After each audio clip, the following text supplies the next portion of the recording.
ของน้ำยาเครื่องกระจกนะครับวันนี้คุณจะซื้อน้ำยาเครื่องกระจกยี่ห้ออะไรมาก็ได้คอยเป็นน้ำยาเครื่องกระจกนะครับที่ใช้แล้วมันลื่นแบบนี้จริงๆนะฮะก็แนะนำให้ซื้อมาใช้กัน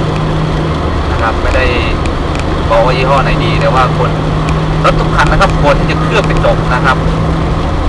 ไม่งั้นคุณก็ไปโทษเรื่องส่วนยางปันน้ำฝนไม่ดีนะไอ้ไม่ดีมันก็มีส่วนนะครับแต่ที่ไอ้รถใหม่ๆที่ว่าเคลือบมามันปัดสะอาดได้เลยครับเมื่อน้ำยาเป็นหมดประสิทธิภาพนะผมก็จะพบว่าไอ้ยางปัดน้ำฝนปัดไม่สะอาดแน่ๆน่าดูสิครับผมนี่เปลี่ยนยางปัดน้ำฝนมานี่จะเข้าปีที่2แล้วนะครับมันก็ประสิทธิภาพมันก็ยังใช้ได้นะแต่ผมก็ไม่ได้ปัดเพราะผมเช่นยางเครื่องกระจกนะครับโอเคอยู่นะครับตอนนี้